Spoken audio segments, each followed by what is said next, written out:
Alright, welcome to another video. In today's video, we're gonna talk about why, or rather not why, but what form of marketing should you be using. So this is a super broad question, but I get this question every single day when I speak to business owners, and it's kind of almost like asking yourself the question, how should I scale my business, right? It's a freaking broad question, and to start answering that, it really depends, because it depends at what scale of your business that you are in. Are you doing like 5 figures per month, 6 figures a month, or are you at 7 figures per month, that kind of thing? So um, the acquisition channel really depends on whether there is a search demand for your product, or the particular keyword that people type to search for your product on Google. And also it depends on whether your product requires education or not. So for instance, if you're selling a new product that people don't really know how it works, and it requires you to demonstrate it on how to use it, for example, it's a new SaaS tool or AI or whatever, right? Like, it's something that people needs education on, then I would think that the social media channels like Facebook, YouTube, Instagram, TikTok, and the likes, Threads or whatever, right? Okay, all these would be fantastic platforms, because there isn't anyone searching for that particular tool on Google, or even if there is, it's probably extremely low, right? Whereas if you run a local business whereby there's already a proven kind of like a proven search demand, like for instance you are a dentist, and then you offer crowning, or you offer like scaling and polishing, or you are like a plumber and then you offer plumbing services, then obviously Google will be a fantastic platform, because there are people out there that are typing like plumber, insert the name of your city, right? Plumber whatever, right? Revelstoke, plumber Calgary, plumber what have you. Okay, and the reason why I'm saying Revelstoke is because this is Revelstoke, which is in Canada.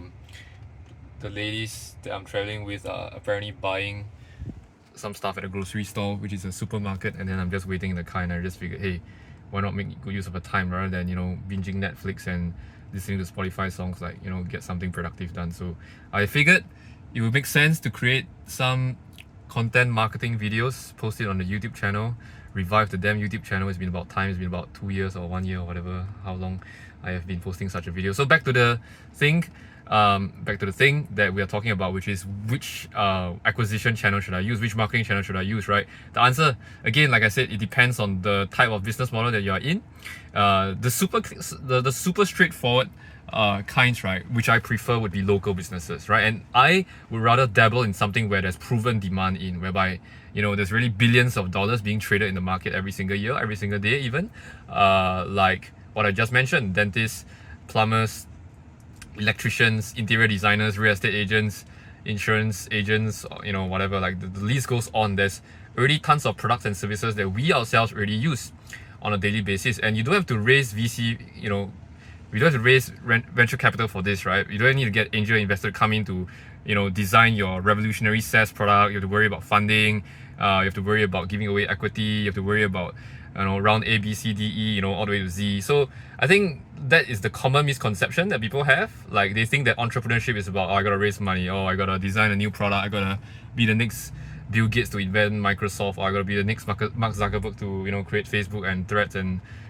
whatever, Elon Musk to buy over X or something, and I need to have $44 billion in the bank account. But the reality is you don't, right? You basically just need to have a solid, sound business model whereby money is really flowing in and out of this market, and then as money is really flowing in and out of this market, basically you just need an acquisition channel, right? And that acquisition channel could come in the form of, if it's digital marketing, could be Facebook, could be YouTube, could be Instagram, could be Google, could be really any channel whereby traffic is already happening, and all you're doing is you're just tapping that channel, right?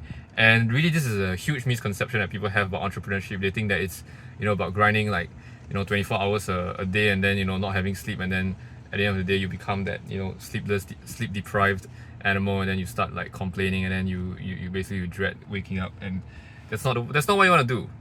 Okay, you don't want to go down that path of basically being burnt out and then questioning your life, and then like, oh, entrepreneurship is not working out, let's go back and find your day job, right? No, that's not what entrepreneurship is about. So that being said, I think Yeah, I hope that answers your question. I get this question every damn day, I can tell that. Like, I speak to business owners every single day. Some of them like really just starting out, like maybe they're just running a small local business, like a small tuition center or something, and then they're trying their best to surpass like 20,000 a month. And then I go on and explain this. Like, I probably explained this hundreds of times since I started, and that's why like this thing is really ingrained in me. And I think a lot of people like have this idea that I need to be on all 11 platforms, right? I need to be on 10,000 platforms so that people can see my content, or people can see my ads, and I need to spend a lot.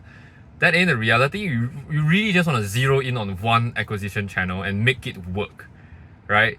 And the way you make it work is really just having a sound offer, an offer that stands out from your whole marketplace, your whole competition, so that people can understand why they should work with you. Because if they don't understand why they should work with you, then there's absolutely no reason why your prospects shouldn't work with your competitors over you, right?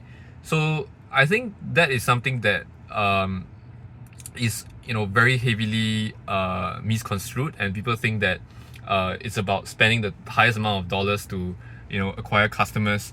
Yes, that's important. You want to outspend your competitors, but if your offer is shit and your delivery is shit, like, you are not building a brand at the end of the day, right? What a brand is, according to Alex Hormozi, okay, if you know, right, is basically a brand is the customer experience, right? It's when you buy the product and then people start talking about it. That's a brand. It's not about, oh, what font am I using? Oh, what's the colors that I'm using? Is this a feel-good color? Is it orange? Is it blue? Is it yellow? Like, nobody gives a shit, man. Like, at the end of the day, are you solving a problem, right? And if you're solving a problem, you tick all boxes and you're getting customer reviews, then yeah, that's a sound business model. So I hope this video makes sense. Like, comment, subscribe, okay, whatever, right? Like, comment, subscribe if you want, whatever. Okay, algorithm done.